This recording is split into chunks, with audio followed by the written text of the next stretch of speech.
Student, आज की इस वीडियो में देखेंगे कक्षा 7 विषय विज्ञान एड ग्रेड अभ्यास पुस्तिका सत्र 2024-25 की आपकी बुक है। तो आज की वीडियो में देखेंगे अध्याय 3 में दिया है ऊष्मा। तो चलिए आगे की ओर देखते हैं। यहाँ पे आपको इस तरह से आपको लिख लेना है, यह वस्तुएं गर्म व ठंडी लगती है क्योंकि यह वस्तुएं ऊष्मा एवं ताप का परिवहन कर पाती हैं। तो इस तरह आपको भर लीजिएगा। इसके बाद आते हैं आपके बहुविकल्पीय प्रश्न। तो प्रश्न क्रमांक पहले का आपको उत्तर में करना है पानी से बर्फ के टुकड़े की ओर। इसके बाद नेक्स्ट क्वेश्चन आता है आपका दूसरा। तो दूसरे का उत्तर होगा आपका भेड़ और खरगोश। तो आपके सही उत्तर हो जाएगा। इसके बाद नेक्स्ट आता है आपका प्रश्न क्रमांक 3 का उत्तर होगा आपका बर्फ़ की गोली को जूट के कपड़े से लपेट कर रखना। इसके बाद आता है आपका प्रश्न क्रमांक चौथे के उत्तर में करना है आपको धातु लकड़ी की अपेक्षा ऊष्मा की अच्छी चालक है। नेक्स्ट है आपका पाँचवा का उत्तर होगा आपका समुद्र की ओर आने वाली वायु को। नेक्स्ट है आपका चौथा का उत्तर होगा आपका 35 डिग्री सेल्सियस से 42 डिग्री सेल्सियस तक। इसके बाद आता है आपका छठवें का आपका उत्तर होगा 37 डिग्री सेल्सियस। तो आपको इस तरह करना है। इसके बाद आते हैं आपके रिक्त स्थानों वाले प्रश्न। तो पहले में भरना है आपको ठंडी, दूसरे में भरना है आपको कुचालक। इसके बाद नेक्स्ट आता है आपका तीसरे में भरना है आपको गर्म और चौथे में भरना है आपको समुद्री समीर और पाँचवें में भरना है आपको विकिरण। तो आप इस तरह कर लीजिएगा। इसके बाद आता है आपका अति लघुत्तरीय प्रश्न क्रमांक दूसरे के उत्तर में करना है आपको ऐसे पदार्थ जो ऊष्मा का स्थानांतरण नहीं करते उन्हें ऊष्मारोधी कहते हैं। उदाहरण है रबर, लकड़ी, प्लास्टिक। इसके बाद नेक्स्ट क्वेश्चन आता है आपका तीसरा। तो तीसरे में आपको उत्तर में करना है यहाँ पे संख्या लिखना है आपको ऊष्मा की चालक, ऊष्मा की कुचालक। तो चालक में लिखना है आपको लोहा, तांबा, एल्युमिनियम, चांदी। कुचालक में लिखना है प्लास्टिक, लकड़ी, रबर, ऊनी कपड़े। इसके बाद आते हैं आपके प्रश्न क्रमांक चौथे के उत्तर में आपको करना है हाँ, पारे की जगह अल्कोहल या डिजिटल सेंसर का उपयोग किया जा सकता है क्योंकि पारा जहरीला और पर्यावरण के लिए हानिकारक होता है। इसके बाद आता है आपका नेक्स्ट के प्रश्न क्रमांक 5 का उत्तर में करना है डॉक्टरी थर्मामीटर से बर्फ़ का तापमान नहीं मापा जा सकता क्योंकि इसकी रेंज 35 डिग्री सेल्सियस से 42 डिग्री सेल्सियस होती है, जबकि बर्फ़ का तापमान 0 डिग्री सेल्सियस होता है।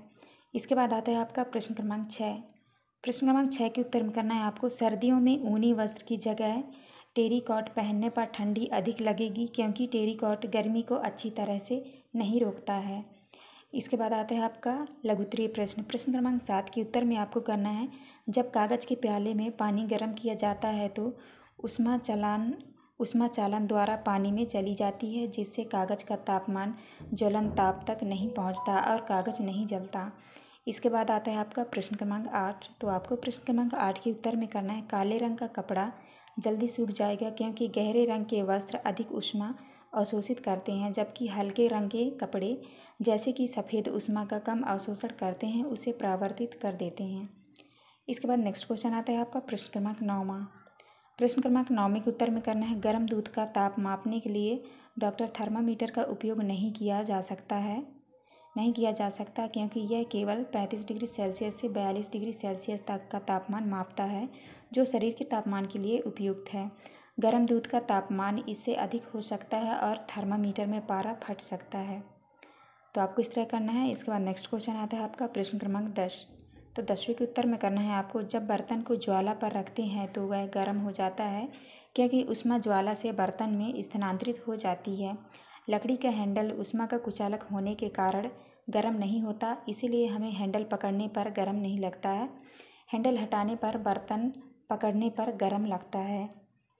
इसके बाद आता है आपका प्रश्न क्रमांक 11 के उत्तर में करना है आपको चालन। किसी पिंड के अंदर सूक्ष्म विसरण तथा कणों के टक्कर के कारण जो ऊष्मा का अंतरण होता है उसे ऊष्मा चालन कहते हैं। उदाहरण है लोहा।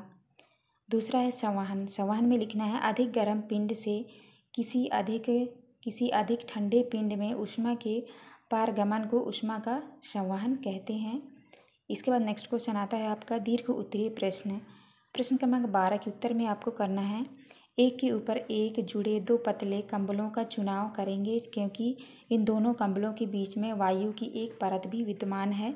चूँकि वायु ऊष्मा की कुचालक होती है, इसलिए यह अधिक ऊष्मा बनाए रखती है और कंबल को गर्म रखती है। इसके बाद नेक्स्ट आता है आपका 12 नंबर। 12 नंबर के उत्तर में करना है आपको, हाँ ऐसे भवन बनाना संभव है जो बाहर की गर्मी और ठंड से कम प्रभावित होती है। इसके लिए खोखली ईंटों का उपयोग किया जा सकता है जिनमें हवा की परतें होती हैं। ये ईंटें दीवार की मोटाई और इमारत का वजन कम करती हैं, जिससे अंदर अधिक जगह मिलती है और इमारत ठंडी रहती है।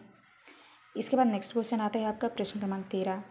प्रश्न क्रमांक 13 के का उत्तर आपको लिखना है, निम्नलिखित सावधानियां रखनी चाहिए। थर्मामीटर को उपयोग से पहले और बाद में धोना चाहिए। उपयोग से पहले थर्मामीटर का ताप 35 डिग्री सेल्सियस से भी नीचे होना चाहिए। थर्मामीटर को पढ़ते समय पारे का तल दृष्टि रेखा की सीधे में होना चाहिए।